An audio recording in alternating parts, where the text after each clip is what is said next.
Andy, my dude, have you heard of the magical website builder known as Squarespace? Ugh, not another Squarespace ad. I feel like every podcast is sponsored by them. Hey, don't knock it till you try it. Yes, okay, it is overhyped, but actually it lives up to the hype. Squarespace is like a website fairy godmother. With a click of a button, your site transforms into a beautiful masterpiece. A website fairy godmother? That sounds interesting. What makes it so magical? Well, for starters, those slick templates make anyone look like a professional web designer. Pick one, customize the colors and fonts to match your brand, and voila. Plus, the drag-and-drop fluid engine is so easy, your grandma could build a site on Squarespace. Well, she did knit me a lovely scarf last Christmas. Maybe website design is next. Exactly. And when you're ready to sell your Nana's handmade scarves online, Squarespace has built-in e-commerce. Add a store with one click. Get flexible payment options. Then watch those sales roll in. And when she wants to teach others her steezy scarf skills, Squarespace's new courses feature is just the ticket. Nana can set up her curriculum and enrollments and payments in a snap and become the next e-knitting influencer. Oh, wow, you really sold me with the grandma angle. Sign me up for that free trial. Just go to thenextreel.com/Squarespace and transform your site into a beautiful Squarespace masterpiece. Well, thanks, Pete. Even though it's overhyped, Squarespace actually sounds perfect for Nana's site's needs. Appreciate the warning on the ads, though. I'll brace myself next time I listen to a podcast. Anytime. Let me know if you need any help getting that site up and running.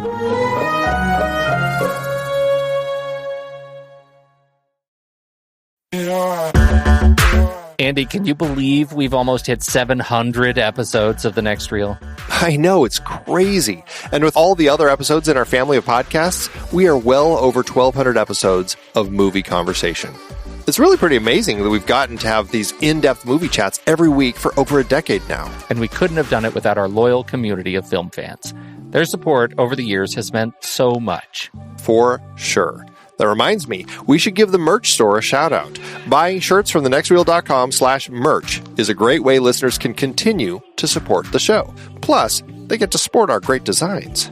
Absolutely. I think sometimes folks forget we have a variety of shirts, mugs, phone cases, and more available. In fact, a great place to start is with a shirt sporting the Next Reel's logo. We also have that classic Fast Times Spicoli Surf School tee, or the weirdly popular Rusty's European Tour shirt. The one from National Lampoon's European Vacation. Why is that so popular? Search me, but we have sold a ridiculous number of those. I guess there are a lot of Rustys taking trips to Europe? We're always adding new designs based on movies we've covered, like our brand new design for a streetcar named Desire, featuring a streetcar named Desire. So if you want to rep your love of TNR and films, head to thenextreel.com/merch. Every purchase helps us continue to have these weekly in-depth conversations. So visit thenextreel.com/merch today. And as always, thanks for listening and being a part of the Next Reel community. We've got lots more great movie chats coming your way. I'm Pete Wright. And I'm Andy Nelson. Welcome to The Next Reel. When the movie ends, our conversation begins. In just a matter of seconds, you're going to hear a classic episode of this show from back in the day when we called ourselves Movies We Like. It took us a while to settle into the show's format, so you'll notice some differences as you listen to these episodes. For instance, it takes us a bit of time to actually get into the conversation about the movie. Things like that. But we're still proud of the conversations about the movies themselves, and we think they're worth keeping in the library. So enjoy these episodes from our back catalog. And you can become part of our Discord community, learn more about the show, and find out how you can become a supporting member at thenextreel.com. So thank you, everybody, for downloading and listening to The Next Reel. We appreciate your time and attention, and we hope you enjoy the show.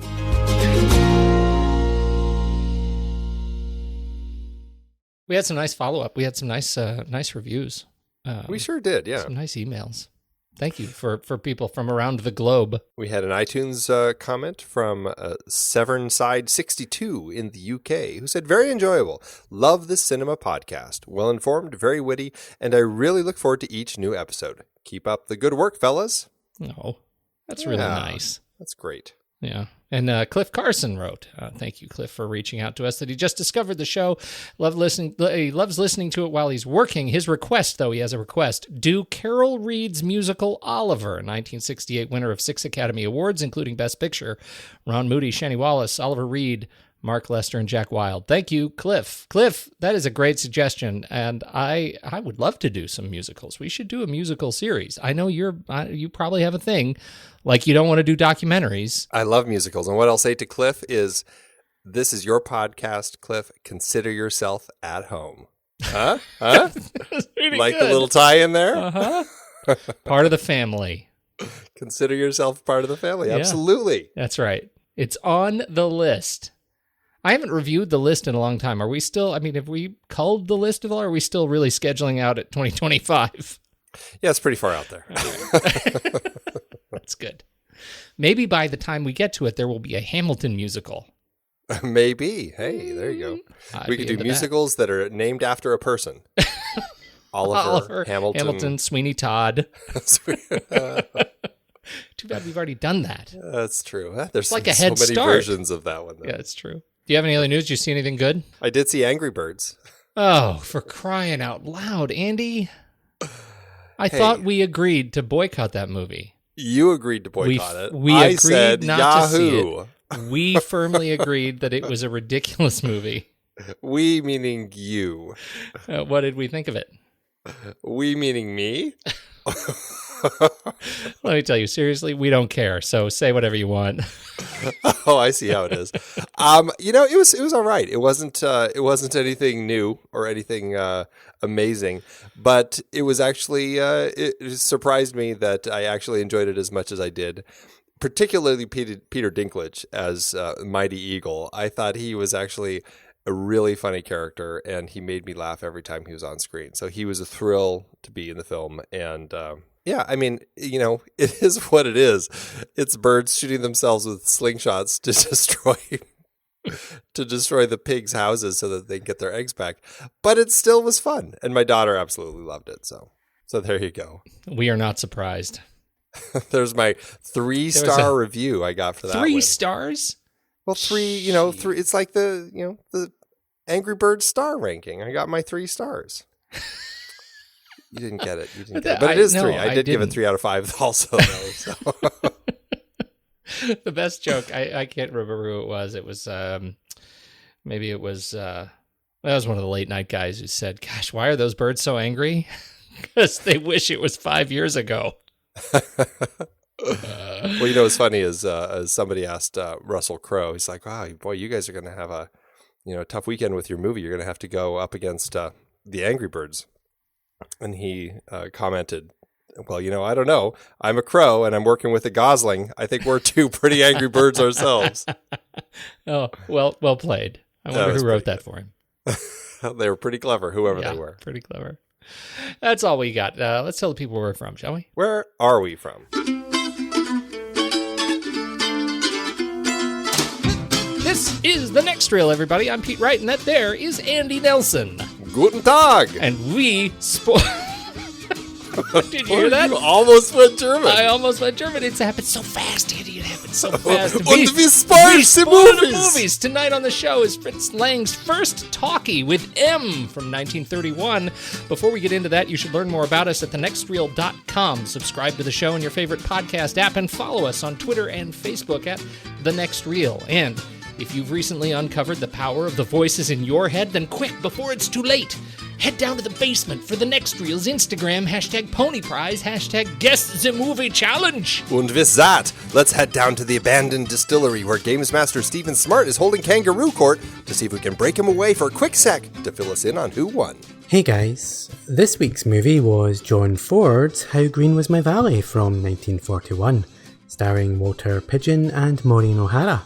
And this week's winner was At the Other Scotty. So congratulations, you are entered once again into the 2016 Pony Prize hat. As always, a new challenge starts on Monday. So thanks guys, and see you later. We do have some follow-up this week from the good Ben Lott, friend of the show, with the blot spot on spies. Ben says, I totally agreed with you both on Spies. It had a few slower parts, but the story was very good and felt ahead of its time. It ended up feeling just like a classic Bond film. And that final sequence where she was tied up, the guys were fighting over the gun, and our hero was trying to find her was extremely tense and exciting. Your rank 197, my rank 52. 52. See, that's funny because I think we actually both agree. We both really like the movie. How did our ranks get so far away? Because we have the Oh Brother block. I don't think I wonder what his Oh Brother block is. That's true. Ben, next week, what's your Oh Brother block? We need to know. There's got to be something. We really need to know. Yeah. The people have a right to know. Let's do trailers.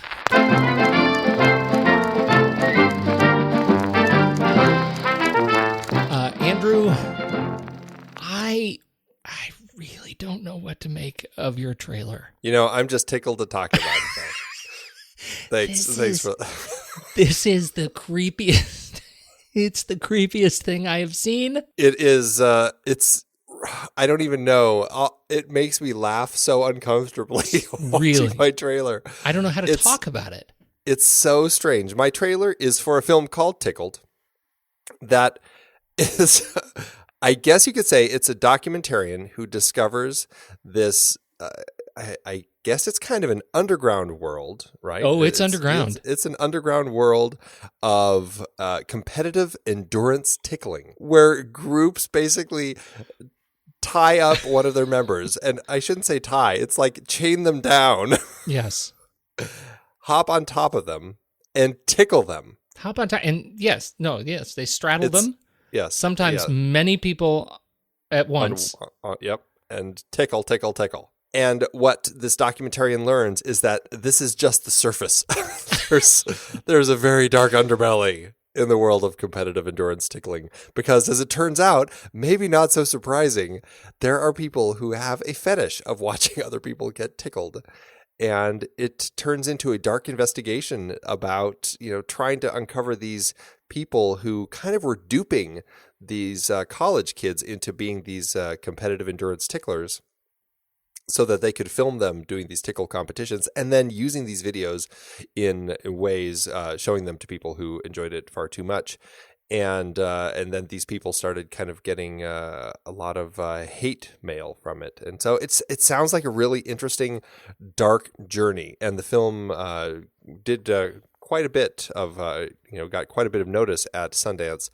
And was it Sundance? I think it was Sundance. And wherever it was, it got quite a bit of notice this past year. And now it's that documentary that everybody's kind of talking about. And I just don't even know what to say. It makes me so uncomfortable, but I'm so fascinated by this, and I really want to see it. But I'm going to have to be really. This is kind of like my horror movie. Something about the whole idea of competitive endurance tickling just terrifies me. But here's the thing I don't understand. This is the thing I'm not clear on. Who is it that, based on the trailer, that was sending the messages around? What do you think your boss is going to say? Because that was the whole message at the end, that it got really creepy and intense because, these people who were in these competitive underground tickling associations were, started to be threatened that they would be exposed somehow. Right. And I almost got to think that it was one of the people within the association that was going to start leaking information. My sense of what it was, and I watched a few other videos on YouTube. There's a few interviews with the director and stuff like that. Man, what I would give to see your YouTube history right now. Yeah. You go down a dark hole when you start this.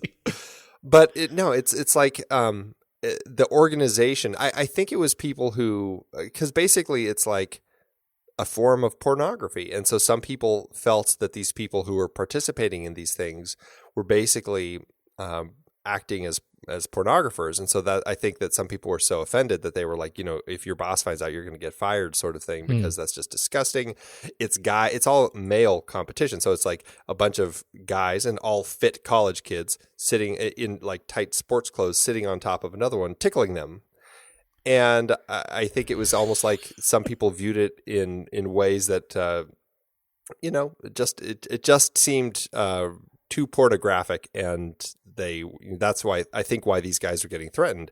And so the documentarian goes out, tries to get in touch with this company that puts it on, and all these doors are shut and he can't get through, and they start being followed, all sorts of creepy things. It sounds dark and weird.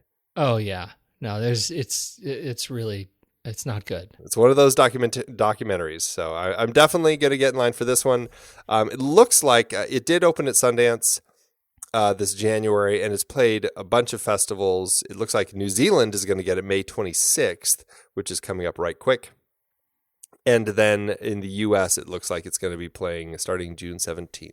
I am looking forward to that. Do you know if it's getting a direct digital release, or are they going to do? Have you seen anything on that? It doesn't say. Let me see if I can find a website for it, and I'll let you know. All right. Well, in the meantime, I want to talk about my trailer, which is another Keegan-Michael Key film. I got so excited about Keanu. Oh yeah, the Key and Peele, and I haven't seen it yet. Which is terrible. I'm now feeling horribly guilty now that Steve's doing all these trailer rewinds. And I feel like I need to see all of these films the second they come out, or else I am going to continue to be shunned. Yes, you will. You're a part of it too. Let me just get that out. We'll talk. I don't know what you're saying. We're going to speak again. You and I, we shall have words. Anyway, my film this week is called Don't Think Twice. I adore the trailer of this because when I pushed play on the trailer, I didn't know what I was going to get. Of course, I thought this was going to be just kind of a fun sort of, a Keegan-Michael Key thing. And it turns out it's got a little bit of heart. This is a Mike Birbiglia film, tells a story of a group of best friends who have an improv troupe in New York City, and they have the opportunity to go audition for an SNL-like entity. And it's a story of what happens when these people who are practicing improv actors and aging adults have to come face to face with their, with what comes next. What is their next chapter? What if they don't get this job? And I really like these stories, and I like Mike Birbiglia. I think he's a funny guy, and I'm really looking forward to seeing this film. So this is written and directed by Birbiglia, and he is. What did I just see him on? He did something with. He did a This American Life comedy special. He also plays Danny Pearson on Orange is the New Black. If you were watching that film, or that show, what'd you think? I thought it looked good. I liked the feel of it. It had a very much an indie sort of vibe. But I liked these characters. I liked this search for something greater in the world of improv comedy. I thought that they just all had a nice feel, and I really enjoyed this the sense of the trailer, as it felt like kind of this character journey as things could potentially get tense as the group has to go audition, and there's already some tension in the group as we kind of glean, but it looks like it could grow. So I don't know. I find it like an interesting sort of film. I think would be fun to watch. I don't know if I'd run out and see it in the theaters, but it does look like something that would be worth a watch. I'm hoping it gets a quick digital release, because that's another one that I would download pretty quickly if it hits my iTunes. But again, I'm not sure I'm going to run to a theater for it. Rounding out the cast is Tammy Sayer, Chris Gethard, and Jillian Jacobs from Community. She's fantastic. And Kate Micucci, who is also just delightful. She plays the ukulele. You know her? No. With Ricky Lindome, she does. She has a little touring thing. They a little musical group. She's fantastic. She has a voice you would not miss. She's really great. So anyhow, when does it come out? That I'm so glad you asked. I should probably check for that.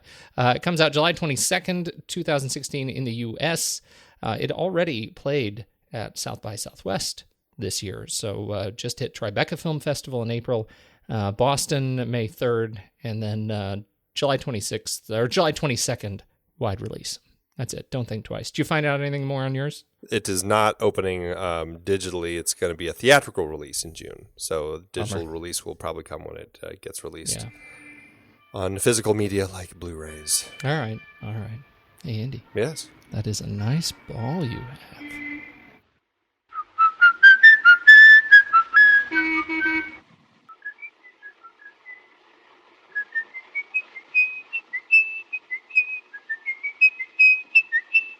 The original title of M was Murderer Among Us. We'll talk more about that in a bit. It did get released finally as just M. Fritz Lang. This is the story of a small town plagued by a serial killer of children who happens to have a proclivity for whistling Peer Gynt and balloons.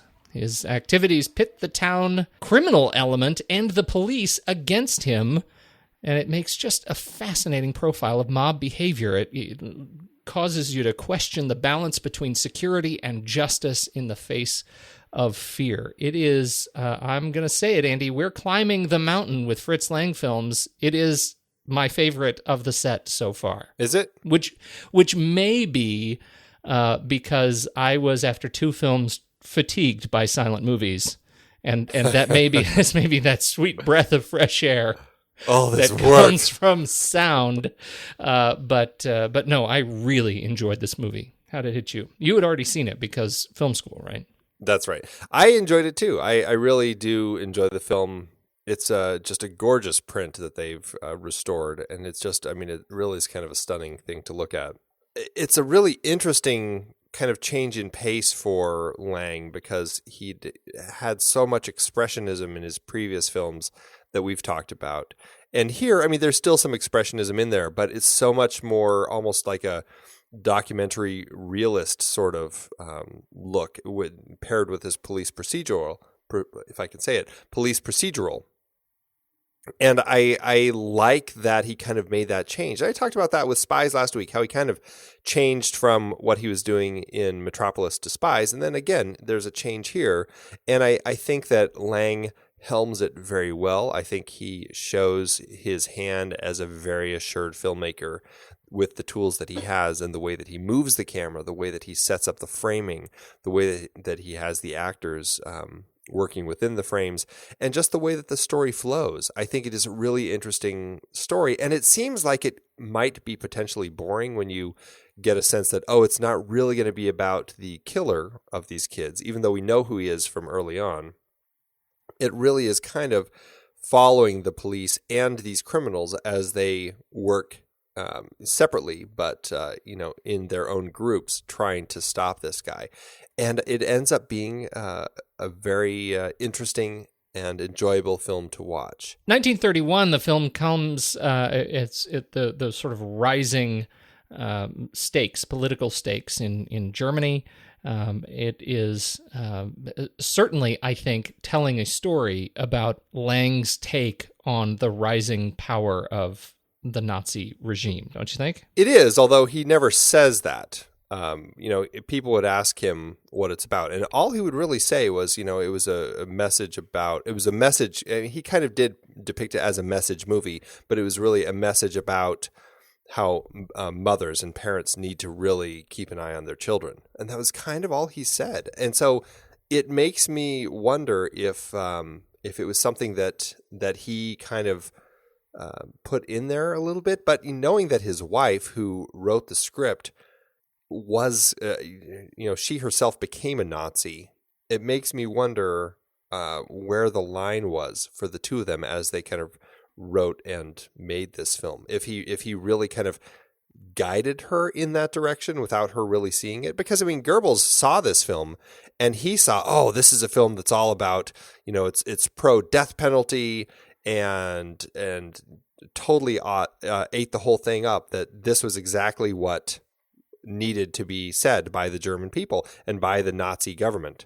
And so he was all for this film. And so it makes me wonder if he kind of had some subversive look at the rise of Nazism that he kind of got past his wife as she wrote it. Yeah, this is the danger of being a statement filmmaker, right? This is when you're holding up a mirror for others to see some cultural reflection, they're going to see what they want to see. And Goebbels in that case, Goebbels.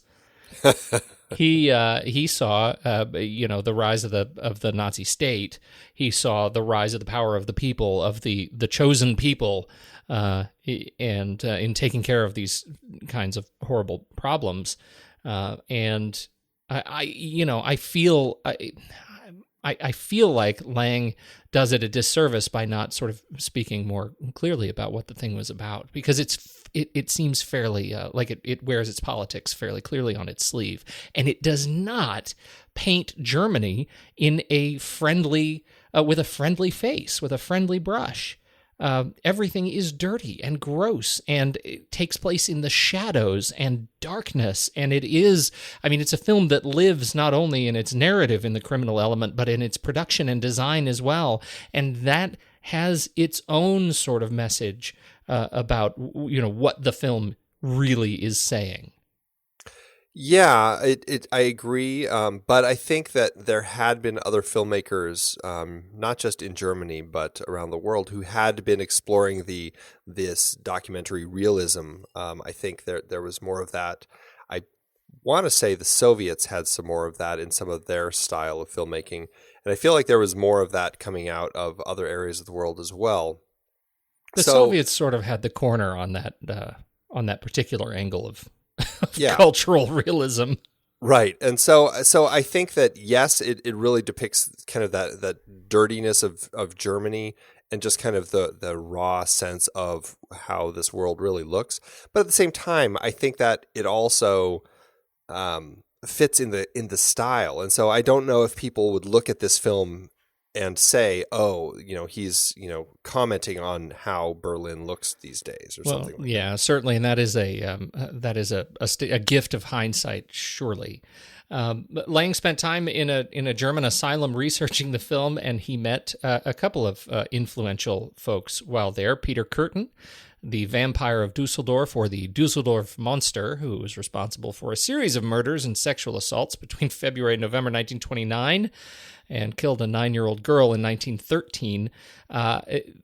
Lang sort of sparked an obsession with serial crime. He met Friedrich Haarmann, the butcher of Hanover, Karl Grossmann, the murderer, who was a murderer and a cannibal, and apparently not cool enough for a nickname, and Karl Denke, who was not only a murderer of 42 people, but also a cannibal himself. And this, I have to, clearly there was a bit of a rat hole. But the best source article on the subject that I came up with, Andy, is this one. It's from the Straits Times, which is out of the Philippines. Cannibalism. Hard act to swallow. What drives people to eat others? We examine the body of evidence. I don't know if you looked at Peter Curtin, but it says he was considered a vampire because he drank the blood of a killed swan in December 1929, and he also made attempts to drink the blood of some of his human victims. Yeah, that was a kind of recurring theme of these guys, that there was this cannibal intent in all of them, and I think that is fascinating. We obviously never saw Peter Lorre the cannibal in this film, but I find that interesting that these are the guys that Lang sort of latched onto. And he was, I should say, apparently he was sketchy about who he met and who he didn't. And this is sort of cobbled together with a series of books and interviews where he pieced together who he actually used as reference material for this film. Well, and we should mention that there is an actual film coming out soon called Fritz Lang that is about this period in his life as he's doing research on with these murderers as he's trying to kind of get the story for M put together. So I don't think it really has any sort of a release date over here yet, but it certainly sounds like an interesting film that will be worth checking out when it does finally make it over here. Okay, so the script, once again, written by Lang and his wife, Thea von Harbou, you mentioned that. How well do you think this script does in actually capturing all this research of these horrible people? I mean, there's not a ton. I think there's more story focused on these the people trying to track him down. Yeah, and the killer himself, I kind of felt a little conflicted about it. Early in the film, we see him writing a letter. It felt, like a precursor to Zodiac, where he's writing a letter to the newspapers. Apparently, he had written letters in the past to the cops with no response, and so now he's writing to the papers and kind of saying it's almost like will you ever be able to figure it out, sort of thing. But I don't know. It bothered me because it felt like a conflict in character of who Beckert was.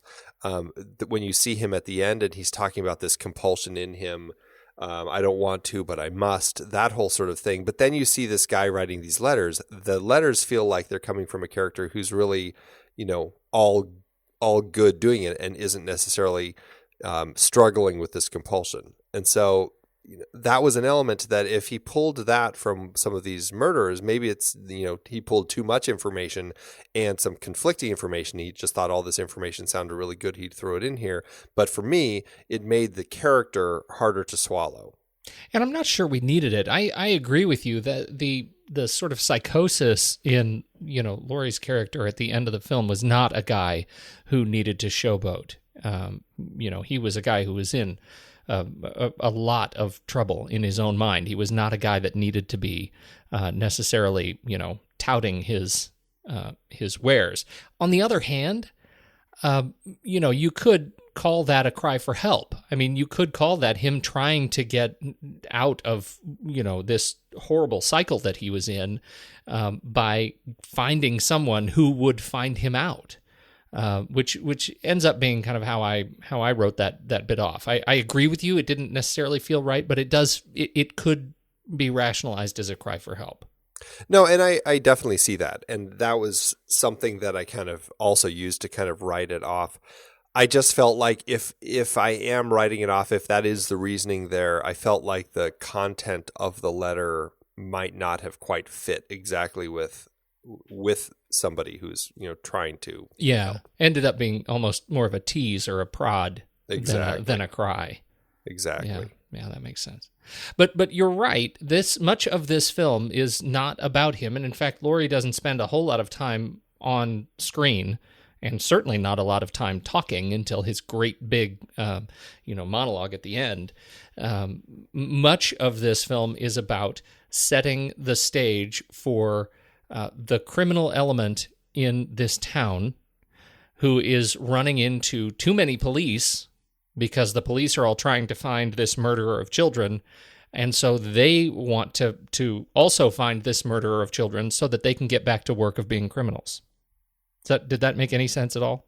Yeah, no, I think that makes sense. And as to your point, I think connecting the two, the whole idea of these letters really ends up only serving the plot because that's how the cops are able to finally get the clues they need to figure out that it's Beckert. Right.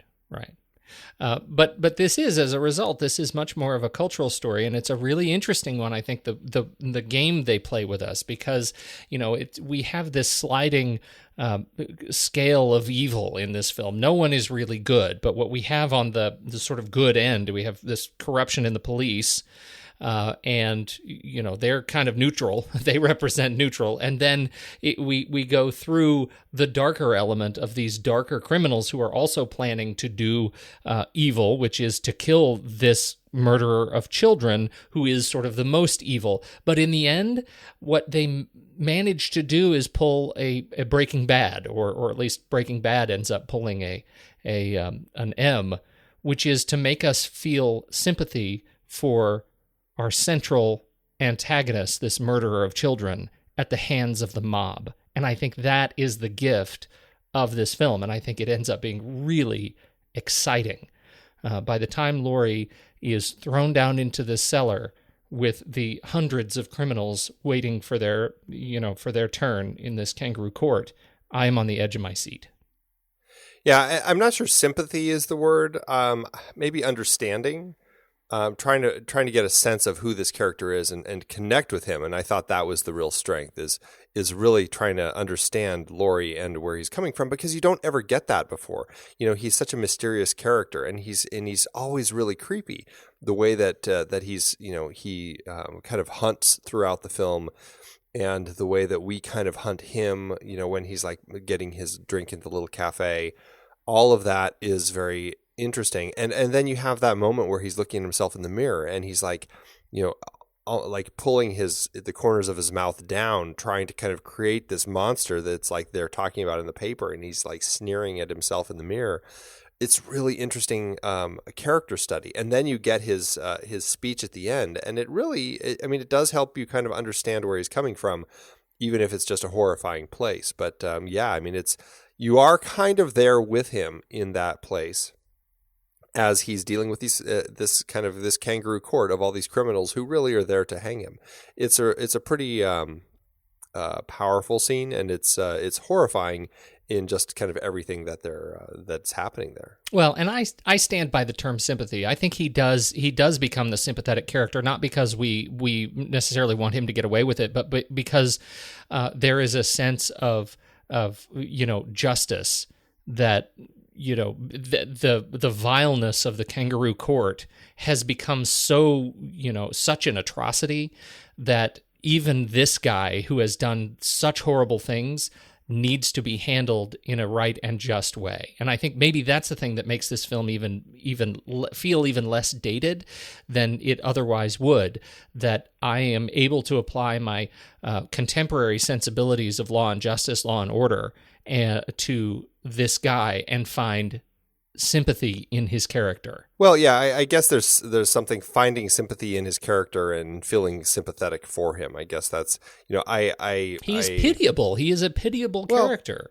Yes, he is. I guess I just struggle with the idea of actually feeling sympathy for him. But yeah, I guess that is an interesting element that the film does. It does kind of make you question that within yourself as you do kind of pity this character. So it is. I guess it is interesting. I'll give you that. We've uncovered Andy's interest. Back to your tickle courts. This is we don't see mothers all that often in the film. No, and that was something with the script that I thought was kind of interesting. It's like, they set up this whole idea of how these mothers are broken because their children are taken, and it's kind of left there. We never see the mother from the beginning, Elsie's mother. We never see her again after he takes Elsie and Elsie disappears. She's not back again until the very end of the film. And I felt like it was an interesting way to kind of do this film where you don't get that sympathy from any of the characters who have suffered the loss, and you don't get that fear of other mothers. I mean, you do get, like a casual mother who meets her daughter halfway as she's walking and stuff like that, but nothing that to me really made me feel like Lang really wanted us to have kind of those other sympathetic characters to connect to. Now, looking at the fact that he does, like you said, end up creating this more sympathetic character in Peter Lorre's character, it's an interesting way to approach the story. I feel like I would have liked to see more mothers in there, but I guess I'm thinking about this as I talk. I actually find it really interesting that there weren't those characters. It was only Lorre who ended up being the character that you could kind of emotionally connect to. Well, and so this was the piece I had a challenge with, that the mothers we see in the beginning, we see one sequence where a father is mistaken for the criminal, and mob mentality takes over. A man, we don't know if he's that's a good point. A man, but the next time we really see the mothers of substance is when they are screaming as part of the court in the cellar, right at the very end, and. I had a problem with that because it puts these people who suffered the greatest loss as a more of a central role in what is portrayed as a criminal underbelly, right? They have different motivations for vengeance, right? One is, we're going to seek vengeance, which is a natural sort of human response to great loss of a child. One is we want to clear the path to get back to business as usual, but they put them physically all in the same giant group as the mob, and I found that was not a very delicate resolution. No, it wasn't. The women in the film, in the kangaroo court, just really in that whole underworld side of it, are really just another element like the men, right? They don't. Yes, they talk about you have you ever had a child? I mean, that sort of thing. But at the same time, I don't think that they're treated that much differently than Lang treats any of the other criminals. Exactly. I mean, place is important, and the place you put these characters in as a function of the mob, that speaks volumes. So anyhow, this was Lang's very first sound film. Right. What'd you think? I think that Lang showed incredible restraint in how he used sound. I think that the danger of getting this new technology and we can make people talk on screen. It's clear from other films out there that some people got really excited about just having everybody talk, and it was just really talky. Hence the nickname the talkies. I think that he used it in a really careful way to where he sometimes had sound lead images, or he had images lead sound, or he had sound off screen that was drawing your attention, like when the whistling, and using a key element like whistling to identify the killer clearly shows that this is a person who knows that sound can be very important, and it doesn't just have to be people talking, the way that he put it in there. And sometimes he had really silent moments where nothing was making a sound, and then all of a sudden there's like a really loud car horn or something else that really kind of shook you out of your seat a little bit as it jolted you awake. And I thought it was really interesting the way that he played with all of those elements in the film to really make this one of the more effective sound films that I've seen from this era. Absolutely agree. And for me, it comes out in these sort of unintentional montages, right? Because you get these long sequences where we have been in the room with characters who are talking, who are having a conversation or a meeting, and then we go into a sequence where for a long period characters don't talk. They are just at work, right? They're doing their thing. They're breaking into the police station. They're destroying stuff. Whatever the case is, it ends up with being a sort of montage, a time-passing montage that we wouldn't get otherwise. There may have been music in it if it was a more contemporary film. There was, but in this case, the absence of speaking, I think really it drives you into that sort of silent film mentality where I think you're paying more attention to what's going on screen and not relying so much on being told what is going on screen or waiting for that next thing to be said to you. And so for me, it was actually, even though I was exhausted by the silent films, the last two, I really found the sparseness of the sound of the talking in this film great. I really connected with it. One of my favorite moments of the way that the sound played in with those almost still lifes that he created is after all of the criminals, they capture the Lorre's character, and they run it with him out of the building because they know the police are on their way. And you get these still life shots of the damage they have done to this building in the hunt for his character. And you see, the still shots of the guards unconscious, the still shots of the floor that had been chiseled away, the still shots of the gates that had been ripped down. All these beautiful still shots where nothing's happening. And then you see the still shot of the hole in the floor leading down into the bank. And then you hear a voice from down there. It's just like, hey, you idiots, you pulled the rope up. I was just going to say that. It's brilliant. It's so brilliant. And then a hand lowers the rope, and you know, as an audience, that's just a great moment where that this is not his team anymore, who is lowering the rope for him. And it's just a beautiful, beautiful moment as he climbs back up, only to find that the cops are all surrounding him. I mean, just fantastic. Lang believed this to be his finest film. Yeah, and he made a lot afterwards, so I don't know. I don't want to think that it's just all downhill from here. I mean, I really enjoy this film, but I'm certainly hoping the next two in our series are going to be good ones to watch as well. Me too. You made a note that some lines are delivered straight to camera. Is this a breaking the fourth wall thing? Or they just hadn't figured out how to stare longingly into the middle distance? No, I just think that it's something that Lang would like to do, because he certainly seems to do it quite a bit, where a character will speak into the camera, almost as if it's a POV shot to another character. And it's an interesting way to kind of deliver some of these moments. And with this film in particular, where it has such documentary realism, and he cast such interesting faces, including rumored to be some actual criminals, these faces that he caught on film were just such interesting faces. I think Roger Ebert in his review talked about how ugly all the faces were and how he thought that they all were pig-like.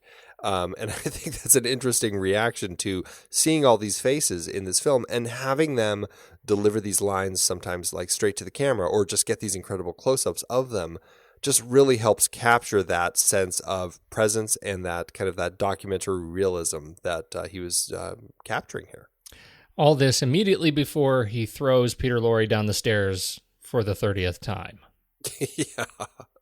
Yes, Lang certainly abused Peter quite a bit on this. I mean, he got great stuff out of him, but as per usual, it sounds like Lang continued to not hold back with the way that he mistreated his actors to get performances out of them or to get the shots that he wanted, and including throwing Lorre down the stairs over and over and over again. He's not a good guy to hang with. In keeping with our tradition of Lang so far, did you notice any bodiless hands coming into frame that potentially could have been his? That was going to be my question for you. I did not. Did you find the bodiless hand? I see one. There's one hand that I definitely noticed. I mean, there might have been others, but the one hand that I really noticed that made me think it could have been Lang's was right at the end after the cops come into the kangaroo court. And you get the shot of Lorre on the ground, and a hand reaches in and grabs his shoulder. There it is. That's got to be him. That's the one. I think that has to be his. Oh. I want to go back and rewatch Scarlet Street now and see if there's that floating hand somewhere. Yeah, you're there right. You're right. It's got to be. The other thing that I found myself locked onto is the history of forensic fingerprinting.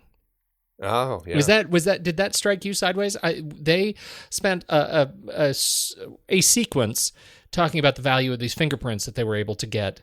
And so obviously, now it's CSI Germany, latent fingerprinting in 1931. And I thought, wow, isn't it a little early for fingerprinting? Did you think the same thing, Andy? Did you think fingerprinting 1931? No. Couldn't be. No, but what I loved about that is a sense that it felt so new, and it was like, let's show them how this really works, sort of thing. It's like watching the Starship Enterprise departing from the dock in the first Star Trek movie that takes way too long because they're like, this will be great, people will be thrilled. Cut back to the captain again. Right. It's the same thing. It's like, let's show them how this really works. In point of fact, Andrew, fingerprinting was established established in the first forensic professional organization, the International Association for Identification, in 1915. Oh, wow. Think about that. So it had been around for a little while. That's over 100 years, fingerprinting. No two fingerprints have ever been found alike in the many billions of human and automated computer comparisons. So they've been storing all the fingerprints from when they started. I don't know. Now I don't know, Andy. Now you're just gone too far. Oh. You reached the end of my research. I'm sorry. It's fascinating though. I think it's really interesting. I thought that was really cool. That was a part I was really excited about. They made a big deal about it, about the criminal process, and I thought that was a really fun sequence. I absolutely agree. Okay, so you wanted to talk a little bit. This is a new sequence, a new segment here on the next reel. This is a new experimental segment. First shot, last shot. Yeah, I think it's really interesting to look at what a filmmaker starts and ends a film with. I think that it can say a lot about what they're thinking about this story and kind of this concept that they have here.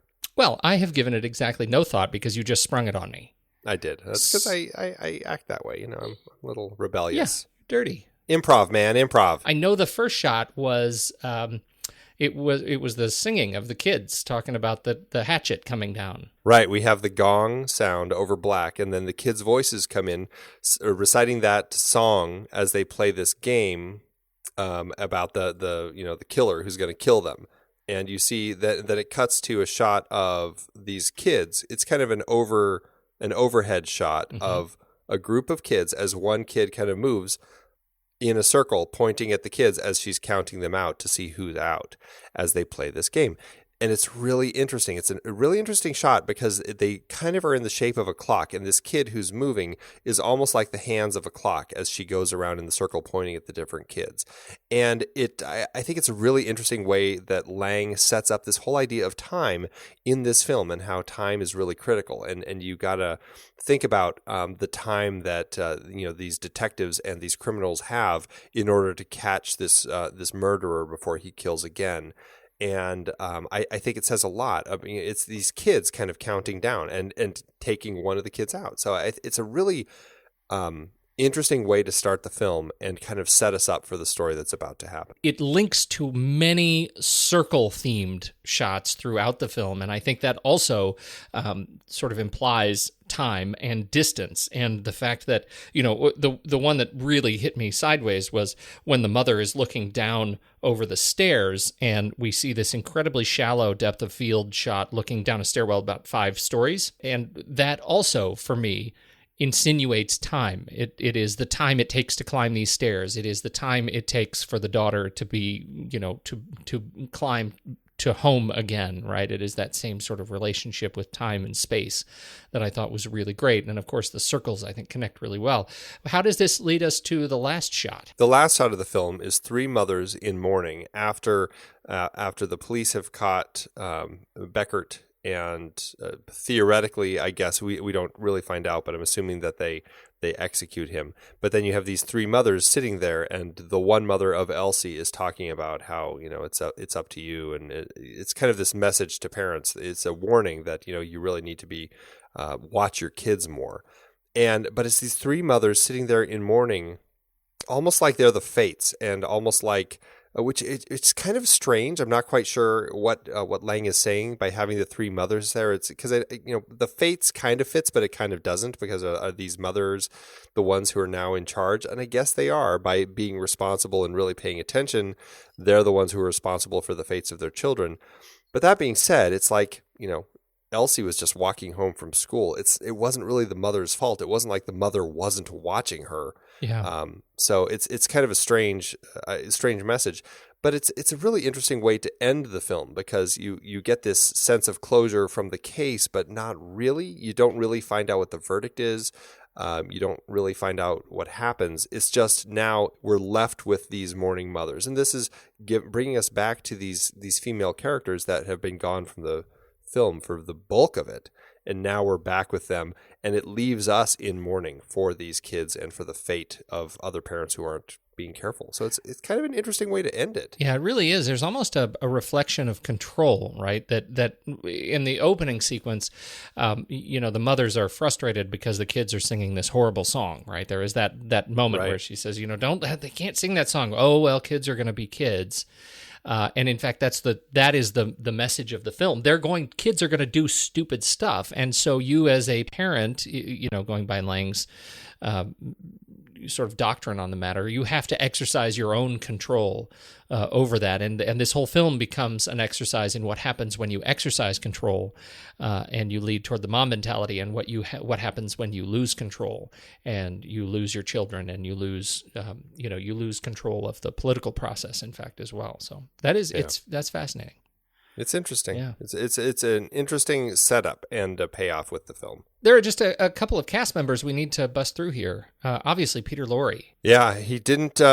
some people say this was his first film. It really wasn't. It was his 3rd film, but it was the one that really kind of was the breakout film. And I think it is fair to say, I think I read somewhere that they had him, for this film, do the whole part in German and English and French.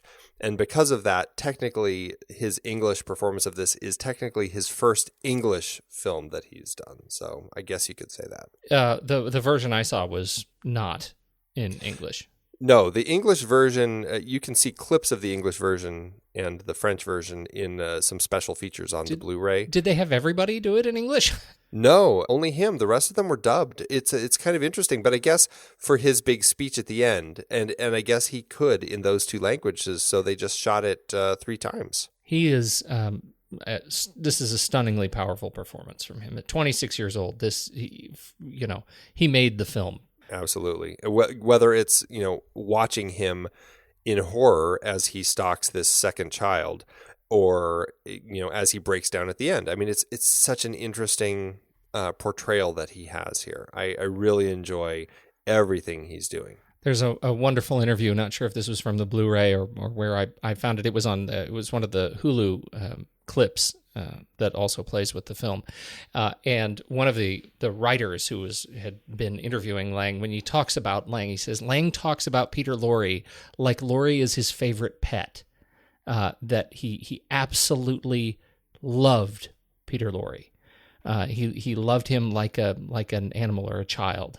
He wanted him always present and was still as hard on him as he was any of those other actors. And as a result, Lorre's relationship with him was one very much of love-hate. I find that fascinating. Because I don't think they worked together after this. No. Yeah. Otto Wernicke as Tubby Lohman. Lohman. He was great as the chief inspector. This was also his transition from small silent roles to the talkies, and he played this role twice. This is really what he was. This is the role that he is remembered for. He played it here in M, and he played it again in 1933 in The Testament of Dr. Mabuse. And I don't know that he was really known for any other particular role. I don't know him from anything else, but I enjoyed him in here. There's something about that character that I thought worked well. I think he kind of had the right balance of that documentary realism and sometimes a little bit big. I think that when he has his back to the criminal at the end and as he's trying to draw from him, who these guys have caught and who they're going to kill, and he finds out that it's the child murderer, and he kind of has that. First he has that smug expression on his face, and then he kind of, is shocked and his cigar drops from his mouth and everything. It's pretty big and broad, but I still thought there was something about it that I really liked. So I think that he actually works really well as this inspector. We need to talk just a little bit about that shot. Oh, yes. The shot from the ground. Now we're on the ground and we're looking up and Lohman is on the phone. Right. And he's definitely doesn't look great. This is later in the movie as they're trying to figure out the evidence and why Beckert hasn't come home, etc. Now, I made a comment to you in Slack as I was watching the film. What is up with this shot? Because it's really, there is a certain sense of kind of, how do you want to put it, masculine obscenity. Yeah, it's the film. It's kind of an uncomfortable shot to look at. Yeah, and it's long. It's the shot. Yeah. Yeah. It's a long shot from this angle. And then you go and dig up brilliant, you answer my question. What is up with that shot? Luckily. Please. Luckily I found an answer, yeah. Yeah, what is the answer to this shot? It was from an article from 1931, I believe, that actually came out at the time of the film. And somebody wrote, the police are diminished with a wave. The detective photographed from below like the Soviet people photographed Alexander Kerensky or old Tsarist generals. So, yeah, it's interesting that, Lang obviously would have known that at the time. And now maybe we don't necessarily know that, but pulling from, again, this documentary realism, and here he is photographing this cop like the Soviets photographed this Tsarist general, like, somebody that they are dismissing, that somebody that, we're down almost at a worm's level looking at this guy. Yeah. And this particular angle, his foot is raised a little bit. You almost get the sense, the way you talk about the camera hunting, you almost get a sense that we are the camera and his foot is on us, the subservient foot. And I think that is, it ends up being kind of fascinating when you look at it in that light, but it's a shocking angle when it hits you the first time. Yeah, it's pretty interesting. You wouldn't necessarily pull that right away, that connection. So it's nice having that bit of information to help you kind of understand it from the period. Yeah, and certainly relate to the police a little bit better in this film overall. I think that's fascinating. Gustav Gründgens, the safecracker. Gustav Gründgens is one of those that actually, I'm not sure how to relate him to Fritz Lang, because he, it seems, sort of followed the footsteps of Lang, maybe as a full-on Nazi collaborator. He took over the National Dramatic Theater after his role as the safecracker, and, well, eventually took over the role. He had a long career through the regime, and we're just not sure sort of what level of sort of commitment he had to the Nazis. Was he, did he give himself over as a member of the party, or was he, comping it so he could continue to work? He is a fantastic character in this role. He's sort of the kind of leader of the criminals. He ends up being the most fascinating at the very end of the film. I found him to be very intriguing all through the film. I mean, he seemed to be kind of the leader of the criminal underworld. I also thought it was really interesting that he had gloves on, and the way that he operated sometimes seemed exactly like another Lang character that Kubrick would pull from for Dr. Strangelove. He was Mephistopheles in Faust, and apparently the people say he's the best that there ever was in 1956. You forgot to mention for Otto Wernicke that he played Captain Smith in the first official Titanic film made under the Nazis in 1943. That's right, and this was my favorite quote.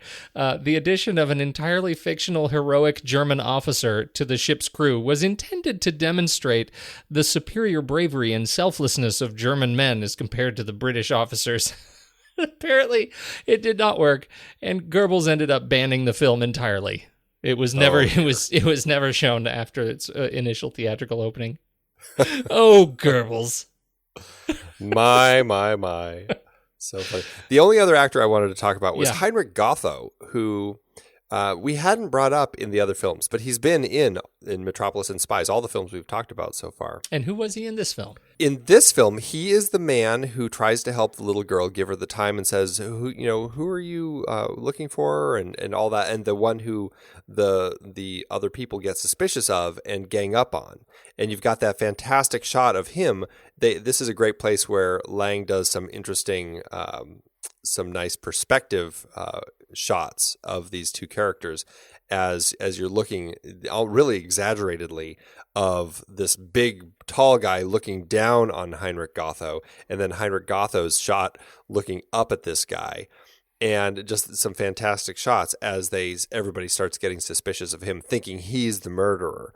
So that's his character here. And in Spies, he was toward the end. He's the one who finds the clue that helps them determine who the bad guy is. And I'm not sure who he was in Metropolis, but he is a guy who was a bit player in so many of Lang's films. If you look at his filmography, there's just, many of them are in Lang's films. He did 52 films in all, but he, on the flip side to some of these other characters that we've been talking about, was Jewish, and he was essentially forced to retire after 1933 because of that. And there's a lot of arguments about what happened to him, and some people say that he ended up living into the the 50s or 60s. But it's all disputed. Nobody really knows what happened to him. Wow, he's got a great look, and I really recognized him from this film. We talked about the original title, Murderer Among Us. Talk a little bit about that. How did that impact getting this film produced? Well, it's interesting because that title is what caused a lot of struggle of Lang and team to really get the funding to do this, because people were saying, we're not going to let you make this film. It's called Murderer Among Us, and it's about a child murderer. But people felt that, at the time of the rise of the Nazi Party, that the film was basically a message saying that, that this murderer among us is the Nazi. And people felt like he was really putting too fine a point on it, maybe, and felt that they didn't want anything to do with it because they felt like they would get in trouble with the Nazis. And so they had to change the title smartly, just M, because it makes it so easy to search. Not really. It's a disaster to search, is what you mean to say. It's horrible. Exactly. That was me being sarcastic. Oh, my goodness. Makes for a nice poster. Yes, it makes for great imagery. The cinematography, I adore the cinematography of the film. I think it is actually quite lovely. I felt more of the sort of contemporary kind of artistic style in the film. Just the way we end up wandering through town, I thought it ended up being particularly lovely. And then you get these example shots like the shot on Wernicke, looking up. You get the shots of the Heinrich Goethe shot where we use height and that sort of perspective to give us a sense of how far away the dominant political forces are from the people. I think they end up using the camera really beautifully. It's really fantastic. And considering this was his first time using the sound equipment and a sound camera, they really still put a lot of movement throughout the film. And they have some beautiful, just deliberate, slow movement. They have some faster movement. I like the way that he really played with it. I love the shot where we're kind of going through the, the Court of Beggars or whatever it was. And you see kind of all of the stuff that these beggars are collecting. We see the sausage bar as the guy's kind of erasing some stuff off the menu board.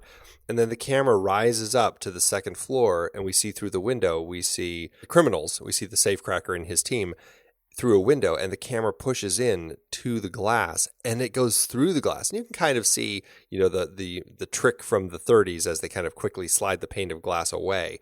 But it's so beautiful. And regardless of the fact that the trick is given away, it's such a nice move. And it's a nice way to kind of keep us in this world and kind of get us a sense of the space. It really is. And one of the things that I think the camera really leverages is camera and editing in this case is the parallel story of the sequence where we have the meeting of the criminal heads and the meeting of the police, both brainstorming how they're going to move forward. And they sort of capture the same kind of political setup of each of these groups, cutting back and forth using the really high kind of almost security camera style over the criminals. And I think it just really adds dimension to it. And of course, the smoke. My goodness, I feel like I'm swimming through it in this film, the way the camera moves in and out of the smoking. It's just amazing. Well, what was great about that, as you were kind of intercutting between these two groups, is you almost can't recognize them anymore, and it makes them really the same. And I thought that was a really interesting way to kind of tie them all together. And even though they are such different groups of people, they all have this common goal, and I loved that he tied it together that way. Now, you didn't like the narrower frame on this, right? The 1.19 to 1 aspect ratio. Well, you know what? I just couldn't really get used to it, and I think I don't know. I admit I'm spoiled, but I'm just finding myself used to larger frame, the wider screen, and the pillar bars. Such exaggerated pillar bars on my screen made me really frustrated. They are very wide, and it's because in these old cameras with these initial sound cameras, the soundtrack had a lot more room. It wasn't off to the side or between the sprockets as it was on later cameras. It was actually taking space and chopping into where the image normally had been. So it went from a 1.33 aspect ratio to a 1.19. So you get a much closer to a square aspect ratio, which was really interesting, I thought. Yeah, definitely interesting. I just found it hard to adjust to. Otherwise, I loved the camera. I think it moves very well through the film. And there's a great, I like the movement, like I said, but another moment that I really liked was the moment when Beckert goes to his attempt at catching this next victim is foiled, and he goes to this little cafe and he's behind this wall of vines, and the camera just kind of slowly creeps in on him, almost like we are now hunting him. And the way that Lang used that movement, I thought was so interesting. As we kind of push in, and he's so obscured, we can see him through there, but it's just obscured enough where we don't get a clear picture of him. And he grabs a couple shots of cognac, and then the camera just kind of retreats as he kind of comes out. Really interesting. Likewise, I love the moment when the inspector is thinking, and he's trying to piece together this clue about the cigarette. Every time he kind of has a little inkling of a hint, the camera kind of does this little. It's a real quick push on him, and then it freezes. And then he's thinking, and he comes up to it, and it pushes in on him again, and it freezes.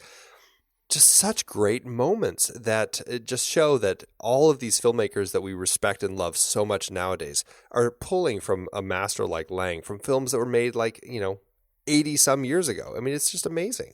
One note that you made around production design, around the sort of sexual visuals of the arrow as Lorre is following the girl, right? This arrow is in the store display as it's sort of plunging up and down, right, pointing kind of luridly at her. But this is one of the notes I made about the camera as well. Like that sequence is kind of the handoff, where we get the sense that the camera at first allows us to be Lorre following her, and then the whole thing turns, and Lorre starts to exhibit more of this fear, and now we are the camera hunting Lorre, as you say, leading us through the greens, as we're looking through the hedge, and finally, the ultimate turnabout when he's caught and dragged into the court. Well, that all happens as a result, I think, of the sort of, or with the great help of the visual treatment of the camera, the way the camera moves and allows us to turn on Lorre visually. I think that's really powerful, and that again makes me think back to Walter White and turning from the protagonist to the antagonist in this case, the antagonist to the sympathetic character. It's really fascinating. I think it's interesting with the sound, the way that he did it, that they felt the need to re-release it in the 40s when people were interested in it again. They actually enhanced the soundtrack and added a lot more sound into the film. This film is another one that kind of suffered from a lot of cutting and editing, and I think because there were multiple versions of it where Lorre was speaking in different languages and the takes were different, I think that people struggled to figure out what was the one that Lang originally envisioned, and it didn't help that these people had gone in the 40s and added a bunch of sound effects and created a kind of a new soundtrack that it took away a lot of the stuff that he had done. So you got to give credit to these filmmakers or these restorers, I really should say, who have really worked hard to track down and finding original elements and kind of create this the film the way that it was kind of released. So it's stunning to watch, and I'm glad that we have it the way it is now. There was no score. No, interesting. Right there. I mean, there's no score at all. The only thing we have here is, we have the opening sequence of the kids singing, and we have, of course, the leitmotif of the Hall of the Mountain King, that Lorre's character is whistling, that we associate that whistle now with the murderer on the prowl, which I think is a really interesting tool, and it's employed very well here. But all of that comes at the cost of no score at all. Which I'm fine with. I think that it works great not having music. I think that the whistling in and of itself is really kind of the music that we need for this film to give us the fear that really kind of ends up kind of haunting us as that whistle starts up again. And also the sound that we hear that actually gives us hope that these guys are going to catch him. Very true, very true. The sound was done by Peter Falkenberg and Adolf Jensen. Paul Falkenberg. Paul Falkenberg and Adolf Jensen. And I know nothing of those guys other than that Paul Falkenberg, 30 years later, was responsible for the sound for Hideout in the Sun. Tagline, "It happened at a nudist camp. Deluxe 2 DVD edition is available with the nudes on the cover." It's like an artist rendering of a sex romp, and I found that really amusing that we were talking about M, which is such a dark noir expressionist kind of film, and he went on to do such great things as Hideout in the Sun at the nudist camp. That is so funny. I have nothing else to say about that. The film did get remade, interestingly. The producer of the film, Seymour Nebenzahl, he actually he had the rights to it, and he knew that there was popularity with it. And in the 50s, in 1951, he actually had American director Joseph Losey direct an American remake of the film, shifting the action to L.A., where it's essentially the same story. I don't know much about this version of it. I think it's interesting that they did it. I think that the reviews were relatively positive, considering it was basically a remake of this classic film. But it's just one of those things where it's like, was that necessary? I don't know. But, in the context of remakes and what we are getting these days, I guess it doesn't surprise me that much. I guess the only thing that would surprise me is that it took so long. Yeah, right. 20 years. I think that's about it, Andy. I think we're ready to talk about how it did. I wish I could tell you how it did. This film was released in Germany. It was May 11th, 1931. And then I believe it was 1933 here in the States. But I have no other information. I looked around and I just couldn't find anything as far as what they spent on it. I think I did find that they shot the film in, was it 6 weeks that they spent making this film? So, it's 6 weeks is a decent production. It's no Metropolis, but I think it was a fairly decent amount of time to put a film like this together. So unfortunately, that's all I have. I mean, I can say that this film is largely regarded as one of the great classics. I think the German Film Critics Society, or some group, I'm not quite sure their name, they voted this like the best German film ever made. This is a film that is always ending up on best lists. I think that... is it Empire magazine ranked it one of the number 33 on the 100 best films of world cinema. So I mean, it's clearly a classic that people love and respect, and directors pull from all the time as they're learning techniques to make their own films. I just don't have any numbers as to how it actually did, which is disappointing. I wanted to hear something that involved Reichsmarks, and I'm deeply disappointed that I don't have that. Let's rank it. Let's do it. Head over to flickchart.com/thenextreel, sign in with your account over there, and then search for M. I triple dog dare you. It's hard to find. Actually, on Flickchart, it's okay, but if you just go into the show notes, no, it's actually not. I think it's actually even worse. You search for M, and it does not show up. Even in your list, you have to search by, you have to go into Fritz Lang. Fritz Lang, that's what you have to do. It's Letterboxd you can get, you can search for. But yes, Flickchart, it's all but disappeared. It met with an accident, but you can get to it if you just scroll down in your show notes and tap on the little link right in there. I put a link right in there to Flickchart. You can grab it. So that's what you need to do. And then we're going to rank it, and we're going to see. This is my favorite of the three we've done so far. I can't wait to see how it stands for you, Dr. Nelson. Let's see where it goes. First up, we have M, or The Long Kiss Goodnight. I'm saying The Long Kiss Goodnight. That messes me up. That becomes the Long Kiss Goodnight block. That's right. It was kind of a block. No, I'm going to say M on this one. Are you? Yeah. Wow. Let's do it out of the gate. Let's do it. All right. And we're not doing head, hand, and heart on this one. We shall see. Okay. One, two, three. Paper. One, two, three. Scissors. One, two, three. Paper. Oh. One, two, three. Scissors. One, two, three. Scissors. Paper. Oh. Hard one. Totally legit. That was a well won. Okay, M, or Eternal Sunshine of the Spotless Mind. Oh, Eternal Sunshine. Eternal Sunshine. M, or Sunshine. Sunshine.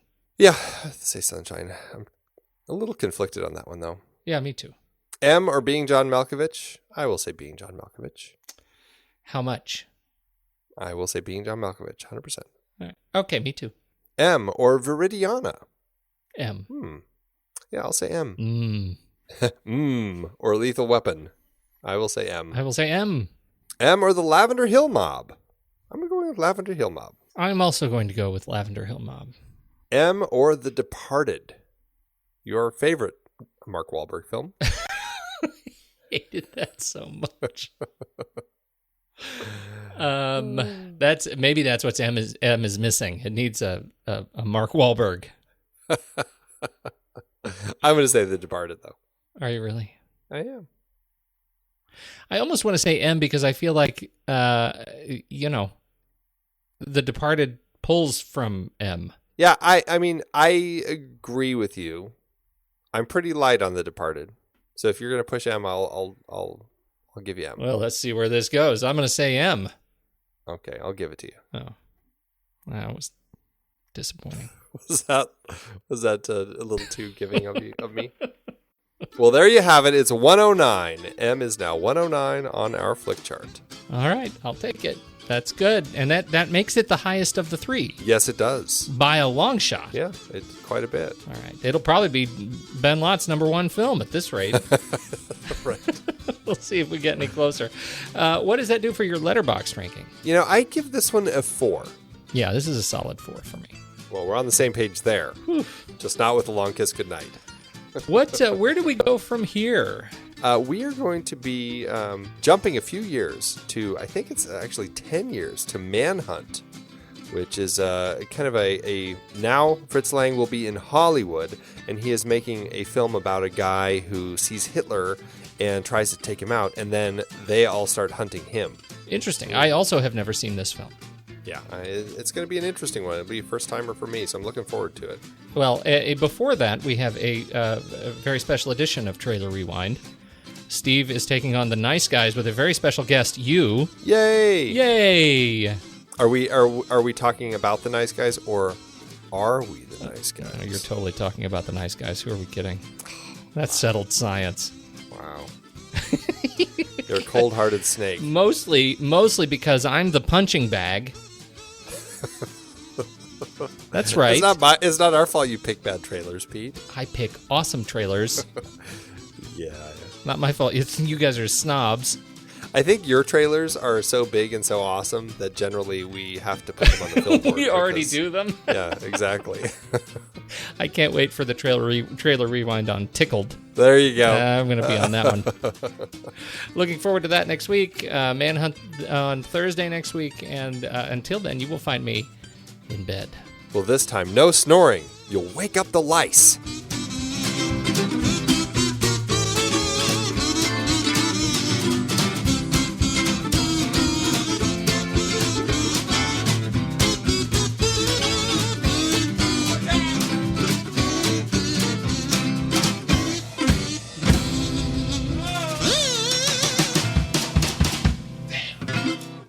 Andy, I got a 1 star.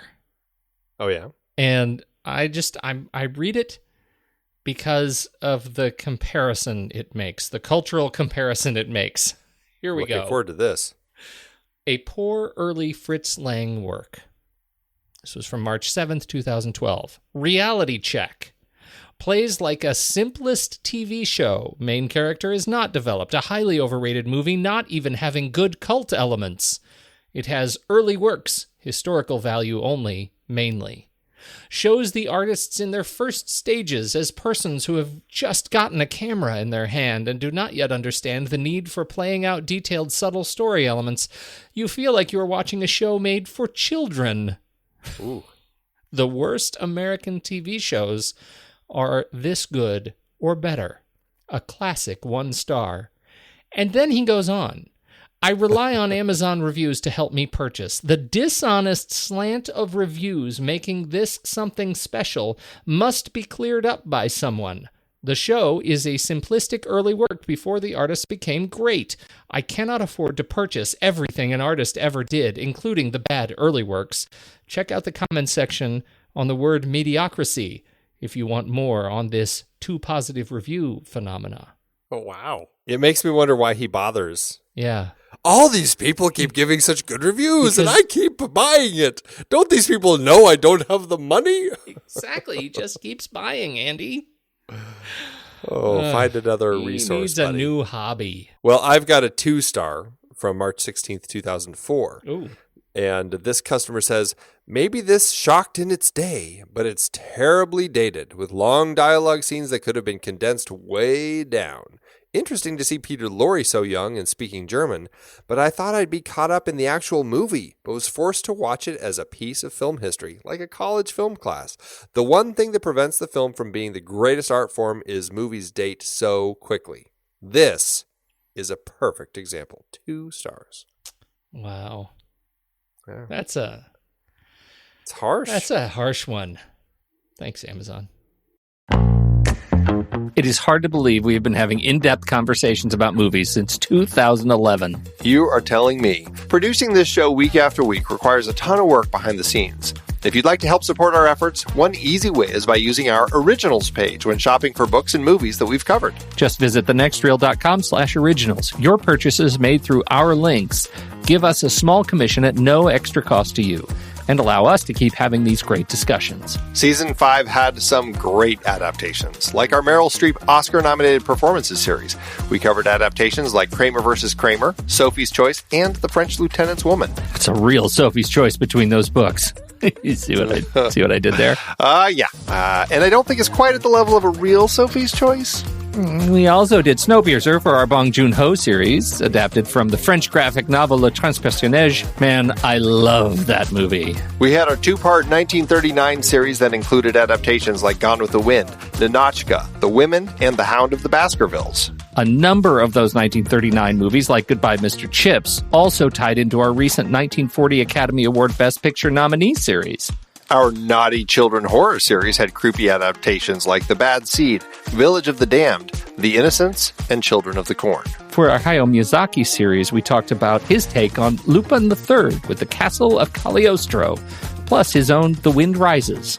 Some great listener choice picks too, Viridiana and The Great Escape. And for our David Mamet Wright series, The Verdict, The Untouchables, and Glengarry Glen Ross.